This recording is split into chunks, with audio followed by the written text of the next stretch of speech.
Good morning. आज हम यहाँ पे प्रोसेस कॉस्टिंग डिस्कशन करेंगे। तो प्रोसेस कॉस्टिंग में आपने क्या करना है, प्रोसेस कॉस्टिंग बेसिकली वहाँ पे यूज़ होता है जब किसी प्रोडक्ट को बनाने में एक से ज़्यादा प्रोसेस यूज़ हो जाती हैं। तो एक से ज़्यादा प्रोसेस का मतलब है यानी कि कोई प्रोडक्ट आपने बनाया, वो प्रोसेस ए में जाएगा, फिर बी में जाएगा, सी में जाएगा, डी में जाएगा, फिर उसके बाद वो फिनिश गुड्स। तो ये प्रोसेस 2 भी हो सकती है, 3 भी हो सकती है, 4 भी हो सकती है। तो एक एग्जाम्पल मैं लेके यहाँ पे क्वेश्चन स्टार्ट कर रहा हूँ। प्रोसेस कॉस्टिंग जब भी आप बनाएंगे तो आपने कुछ इस तरीके से फॉर्मेट बनाना है। पहली जो लाइन रहेगी वो पर्टिकुलर की रहेगी आपकी, 3 लाइनें डेबिट की होंगी, 3 लाइनें क्रेडिट की होंगी। मतलब ये 2 साइड है आपकी, ये बाई साइड है। 2 साइड का मतलब आपने सारे एक्सपेंसेस इधर रखने हैं और ओपनिंग स्टॉक इधर रखना है, और बाई साइड जो है वो आपकी इनकम साइड रहेगी, और एक एक्सपेंसेस का उल्टा इनकम होता है। मान लीजिए सबसे पहले हम यहाँ पे लेते हैं कि मान लीजिए आपने कुछ यूनिट्स इंट्रोड्यूस की,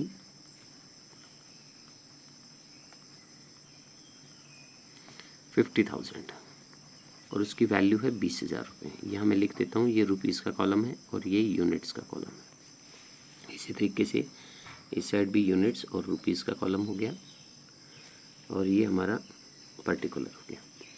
अब इसके बाद मान लीजिए दूसरी चीज़ है, आपने यूनिट के बाद आपने रॉ मटेरियल लगाया, रॉ मटेरियल। तो रॉ मटेरियल मान लीजिए 10,000 का आपने एडिशनल और लगाया।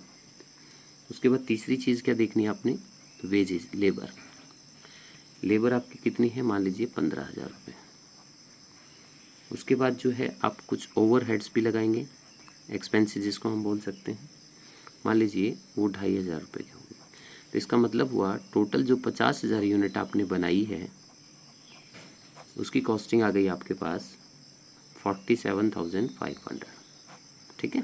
अब आपने क्या करना है, इसकी दूसरी साइड आपने देखना है, यहाँ पे 3 चीज़ें हो सकती हैं। पहला नॉर्मल वेस्टेज,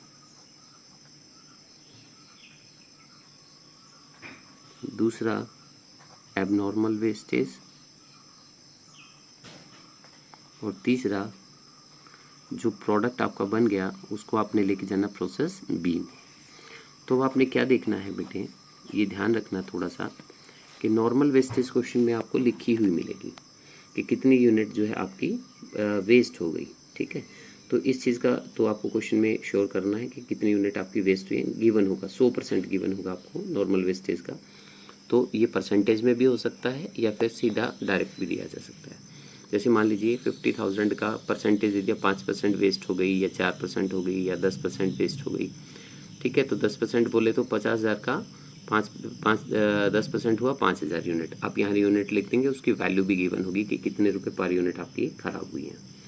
ठीक है। तो इस चीज़ का आप ध्यान रखें। तो अब मान लीजिए इस क्वेश्चन में आपकी 4% यूनिट वेस्ट हुई है, तो इसका मतलब 2,000 यूनिट आपकी वेस्ट हो गई, और पर यूनिट की वैल्यू जो है ना वो क्वेश्चन में गिवन होगी।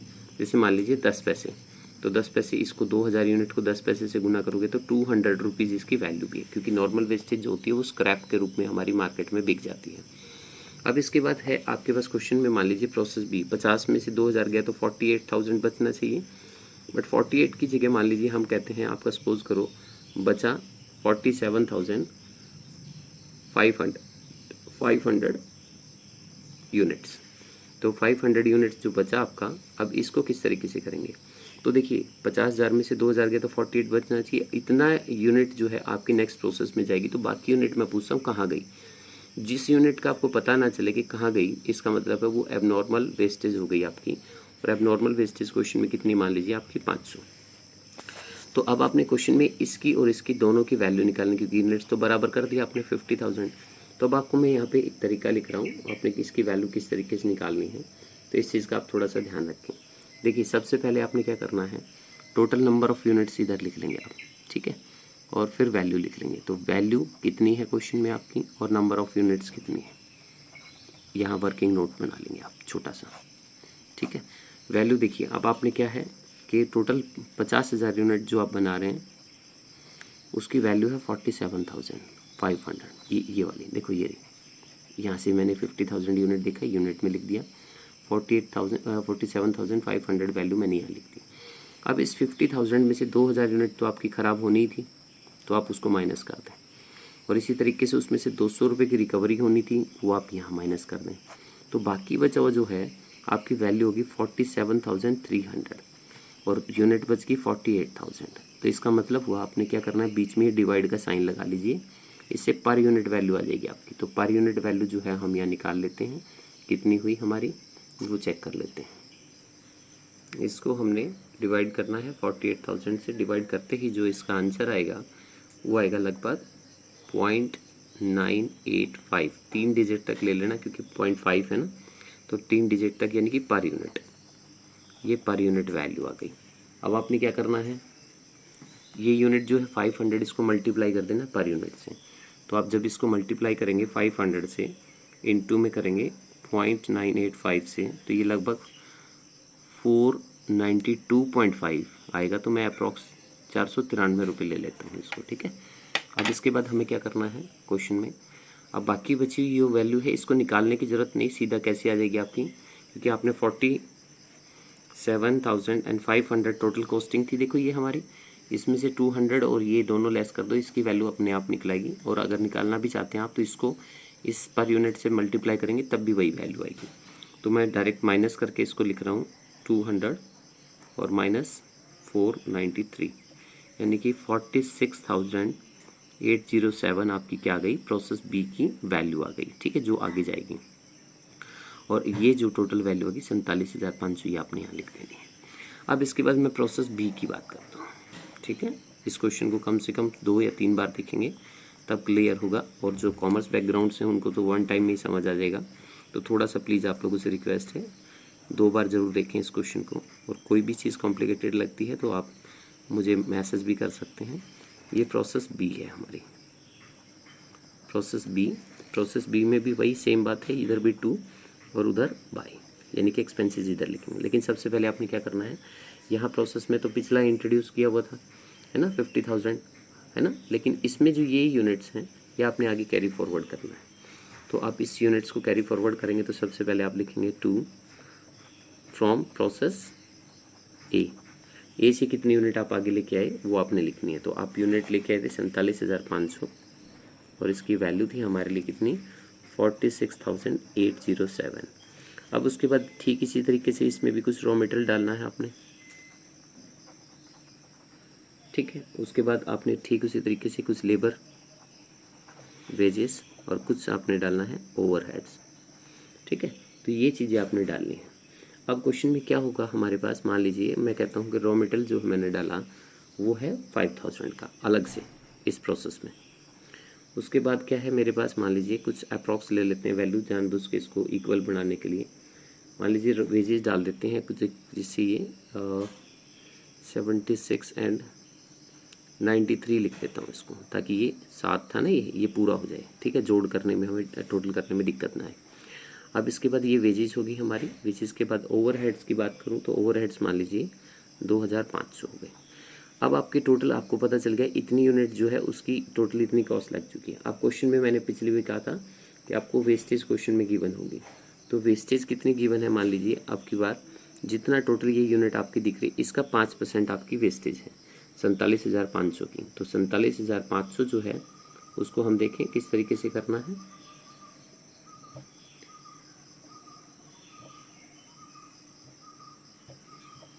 47,500 का 47,500 का 5% निकाल लेता हूँ मैं, ये आ गया लगभग बाय नॉर्मल वेस्टेज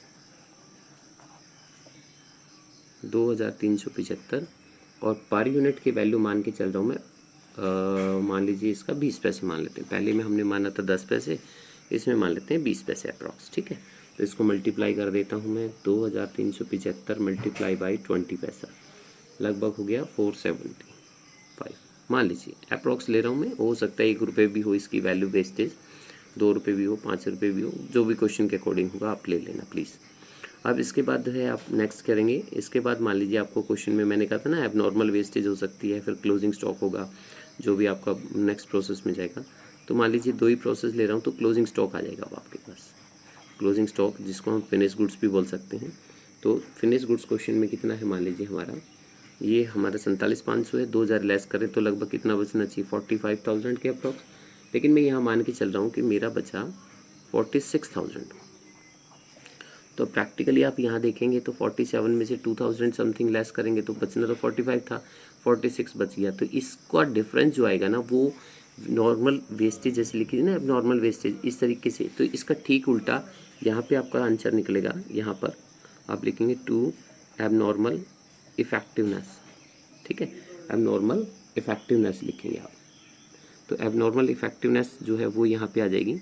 वो वैल्यू किस तरीके से निकालेंगे, अब आप टोटल कर दो पहले तो इसका। तो टोटल कितना हुआ हमारा देख लेते हैं अभी हम, एक बार मैं कैलकुलेटर निकाल लेता हूँ। तो ये हुआ 46 और 2 48,375, और 48,375 में से लेस करेंगे हम 47,500, तो यानी कि 875 यूनिट मेरी एक्सेस बन गई। अब यूनिट से यूनिट तो पिछली बार की तरह हमने बराबर कर दी, लास्ट टाइम जो किया था हमने। अब आपको ये देखना है कि मेरी ये जो वैल्यू आई है इफेक्टिवनेस, इसकी वैल्यू क्या है, और जो क्लोजिंग स्टॉक है इसकी वैल्यू क्या है, ठीक है। तो इसके लिए आपने क्या करना है, अब हम यहाँ पे करेंगे क्वेश्चन में इसका पिछली बार की तरह ही फॉर्मेट है। सबसे पहले आप लिखेंगे यहाँ वैल्यू और फिर लिखेंगे नंबर ऑफ यूनिट, ठीक है। अब वैल्यू कितनी है क्वेश्चन में हमारी वो जोड़ लेते हैं। मैंने ये जोड़ लिया है टोटल, ये 62,000 है। तो आप लिखेंगे कि मेरी जो 62,000 आपने मतलब यहाँ लिखना है, मैंने गलती से ऊपर लिख दिया, यहाँ नहीं लिखेंगे आप, इसको काट देंगे। 62,000 आपकी टोटल वैल्यू अब तक लग चुकी है, और नंबर ऑफ यूनिट्स कितनी थी आपकी 47,500, ये वाली यूनिट, ये नहीं, ये जोड़ने के बाद नहीं लेनी है, आपने ध्यान रखना है, क्योंकि जो कॉस्टिंग लगी है वो इस पर लगी है। अब इसमें से आपको पता है कि मेरी जो वैल्यू है 475 रुपये तो रिकवर हो जाएगी, किसकी वजह से, स्क्रैप की वजह से, और नंबर ऑफ़ यूनिट्स वहाँ लेस कर देंगे आप। तो आपको डिफरेंस निकालना है कि मेरी जो वैल्यू बचनी चाहिए वो बचनी 61,525 रुपीज़ लगे मेरे, कितनी यूनिट्स के वो मैं निकाल देता हूँ, 45,125। तो मेरे इतने रुपीज़ जो लगे हैं वो इतनी यूनिट्स के लगे हैं, तो पर यूनिट वैल्यू मेरी आ जाएगी। तो इसको हम डिवाइड कर देते हैं, 61,525 डिवाइडेड बाई 45 एंड 125, अप्रॉक्स 1 रुपये 36 मेरी पर यूनिट की वैल्यू आ जाएगी। तो आपने क्या करना है, अब 1 रुपये 36 को इससे और इससे, जैसे लास्ट टाइम मैंने कहा था ना, बची हुई को जो पर यूनिट आती है, बची हुई चाहे वो इफेक्टिवनेस आए चाहे आपका एबनॉर्मल वेस्टेज आए, और क्लोजिंग स्टॉक जो आएगा उससे मल्टीप्लाई कर देना है, ठीक है। तो ये वैल्यू आ गई 1.36 से मल्टीप्लाई करने के बाद 1190 रुपये। अब आपने इस लाइन का पूरा टोटल कर देना है, ठीक है। तो अब आप इस पूरी लाइन का टोटल करेंगे तो कितना आएगा अब आपके पास 1190, और पहले ही आपने 62,000 रुपये कर ही रखा था, तो 63,190 रुपये आपका टोटल आ गया। अब इसमें से 475 को लेस कर दो, 63,190 रुपये में से लेस करना है आपने 47, ये आ गया 62,715, और ये टोटल हो गया आपका 63,190, ठीक है। अब इसके बाद आपने एक काम और करना है छोटा सा, ये प्रोसेस कॉस्टिंग इसी तरीके से, अगर ये जो क्लोजिंग स्टॉक है, अगर तीन प्रोसेस हो तो इसको उठा के आगे ले जाएंगे, जैसे रॉ मेटेरियल वेजेस लेबर आपने लगाई वैसे ही लगा देंगे अगली प्रोसेस में। ऐसे ही आपने क्या करना है, नॉर्मल वेस्टेज क्वेश्चन में गिवन होगी, उसकी वैल्यू पता ही होगी आपको, अब नॉर्मल आ जाएगी। तो कैसे पता चलेगा, क्लोजिंग स्टॉक जितना दिया है उन दोनों को जोड़ के, जैसे पहली वाली प्रोसेस की थी उसी की तरीके से। तो मैंने यहाँ इफेक्टिवनेस जानबूझ के निकाला है, यहाँ मैंने एबनॉर्मल वेस्टेज निकाला है, क्योंकि क्वेश्चन में हो सकता है किसी में एबनॉर्मल इफेक्टिवनेस और किस में ये भी हो, ठीक है। अब आपने क्या करना है, प्रोसेस को आगे लेके जाना है, ठीक है। प्रोसेस को आगे कैसे करेंगे अब वो देखिए। आपने इस प्रोसेस को आगे कैसे लेके जाना है, अब आपने 2 अकाउंट और बनाने हैं, ठीक है। एक है नॉर्मल वेस्टेज अकाउंट, क्योंकि नॉर्मल वेस्टेज हुई तो उसको बेचोगे भी तो मार्केट में, और दूसरा है एबनॉर्मल इफेक्टिवनेस। एबनॉर्मल वेस्टेज का बनाने की ज़रूरत नहीं है, एबनॉर्मल इफेक्टिवनेस अकाउंट, ठीक है। अब आपने करना है कैसे वो सुन लीजिए ध्यान से। देखिए सबसे पहले तो आपने क्या करना है, ये नॉर्मल वेस्टेज अकाउंट कौन सा था हमारा, ये है ना 2000, जो बाई साइड में लिखा था उसको नीचे ले आओ टू साइड में, यानी कि आप यहाँ लिखोगे टू, कहाँ से आया, प्रोसेस ए से, प्रोसेस ए। कितनी यूनिट खराब हुई थी, 2000 यूनिट, और उसकी वैल्यू कितनी लिखी थी आपने ऊपर, 200 लिखी थी, ये 200, ठीक है। इसको यहाँ लिखेंगे आप, और इसके अलावा क्या था, एबनॉर्मल वेस्टेज भी थी ये रही, तो इसको भी मार्केट में बेचोगे, इसकी वैल्यू 493 थी, तो आप यहाँ लिखोगे 2 एबनॉर्मल वेस्टेज कितनी है 500 और इसकी वैल्यू कितनी थी 493। अब आप जब इसको सेल करेंगे मार्केट में तो आप दूसरी साइड लिखेंगे बाई सेल, ठीक है, कितनी 2500, और 2500 जो यूनिट आप बेचेंगे ना उसको बेचेंगे किस हिसाब से, क्योंकि वो तो 10 पैसे के हिसाब से बिकेगी। जब एबनॉर्मल हुई तो वो कॉस्टिंग उसकी ज़्यादा होती है, बट वो मार्केट में बिकेगी तो वो जो नॉर्मल वेस्टेज बिकेगी उतने ही रेट से बिकेगी, ये ध्यान रखना आपने। तो यानी कि आपकी वो बिकेगी 250 रुपीज़ की। तो इसका मतलब हुआ कि टोटल जो आपको लॉस हुआ वो हुआ 200 और 493, बट आपको रिकवरी कितनी हुई मार्केट में, सिर्फ 250। तो बाकी बचा हुआ आपने लिखना है कॉस्टिंग P&L, ठीक है। कॉस्टिंग P&L में आप क्या करेंगे, यहाँ पर टोटल 2500 यूनिट और ये हो गया 693 और ये हो गया 2500 यूनिट। तो कॉस्टिंग P&L तो आपका कितना लॉस हो गया, आपको 693 में से इसको लेस करेंगे तो 43 और 443 रुपये का आपको हो गया लॉस, एक्स्ट्रा लॉस हो गया ये आपको, ठीक है, ये ध्यान रखना आपने, ओके। क्योंकि टोटल 693 का आपको लॉस हुआ था, जिसमें से रिकवरी 250 की, बाकी नहीं हुई। क्यों नहीं हुई, क्योंकि एबनॉर्मल वेस्ट जो है ना 5 यूनिट वो लॉस हुआ है 493, बट बिकेगा मार्केट में कितने का, सिर्फ 50 रुपये का, क्योंकि 5 यूनिट है 10 पैसे के हिसाब से बिकेगी, तो ये हमारी वैल्यू आ गई, ठीक है। अब इसके बाद बनाते हैं हम एबनॉर्मल इफेक्टिवनेस। अब एबनॉर्मल इफेक्टिवनेस में क्या करना है, दूसरी प्रोसेस में क्या हुआ था, देखो ये नॉर्मल वेस्टेज हुआ था ना, आप इसको उठा के चाहिए यहाँ ले आओ डायरेक्टली, तो आप यहाँ लिखेंगे 2 प्रोसेस बी, ठीक है। तो प्रोसेस बी में कितना लिखेंगे 2375 और इसकी वैल्यू है 475 रुपये, ऊपर हमने लिखा हुआ था यहाँ, ठीक है। अब इसके बाद क्या करना है, ये जो 2 साइड की यूनिट है वो बाई में लेके आनी है, abnormal effectiveness by abnormal effectiveness. कितना यूनिट था हमारा 875 और उसकी वैल्यू कितनी थी 1190। अब आपने क्या करना है, क्योंकि आपको पता 2375 में से 875 गया तो कितनी यूनिट बची आपकी, ठीक है, कितनी यूनिट बची 1500, तो वो आप यहाँ लिख देंगे 1500 यूनिट, इतनी ही बेच सकते हैं आप उसको। तो बेचने का मतलब यानी कि आप लिखेंगे बाई सेल, और एक यूनिट हमने देखा था ना कितने की मान के चले थे हम 20 पैसे की, तो 1500 यूनिट जो है 20 पैसे से मल्टीप्लाई करेंगे तो कितना गया 300 रुपये। अब इस क्वेश्चन में क्या हुआ, उस क्वेश्चन में ऊपर वाले में देखा था ना हमने, ये 2 साइड ज़्यादा थी यानी कि लॉस हुआ था, तो कॉस्टिंग P&L इधर लिखा था। अब की बार इफेक्टिवनेस यानी कि फ़ायदा हुआ है आपको, तो आप टोटल यूनिट तो बराबर कर ही दी आपने। अब आपने ये देखना है कि टोटल जो है प्रॉफिट कितना हुआ आपको, तो इसको करेंगे 90 और ये 1490, तो आपको जो कॉस्टिंग P&L हुआ इस बार प्रॉफिट हुआ है कॉस्टिंग P&L, और आप वैल्यू यहाँ लिख देंगे 1490 में से इसको लेस करेंगे तो 1015 रुपये का आपको प्रॉफिट हुआ है। तो अगर क्वेश्चन में कोई भी, मैंने बहुत सारे क्वेश्चंस को मिक्स करके क्वेश्चन बनाया है, तो आपने ध्यान क्या रखना है इस क्वेश्चन में, अगर इस तरह का क्वेश्चन आए तो आपने प्रोसेस कॉस्टिंग का, तो प्रोसेस वाइज आपने इसको पूरा करना है। ओपनिंग स्टॉक अगर क्वेश्चन में गिवन हो इसके साथ साथ, तो आप यहाँ ओपनिंग यूनिट लिख के उसकी वैल्यू और ऐड कर देना बस, और बाकी सब वैसे ही करना है। मेरे हिसाब से इस क्वेश्चन को अगर आप 2 बार देखेंगे तो कोई प्रॉब्लम नहीं आएगी। बस ध्यान क्या रखना है, process A B C D 4 है तो 4 बना देंगे, 2 है तो 2 बना देंगे, और नीचे आपने अब नॉर्मल इफेक्टिवनेस का और नॉर्मल वेस्टेज का काउंट जरूर बनाना है, ठीक है। इस चीज़ का आप ध्यान रखें। Thank you so much, thank you.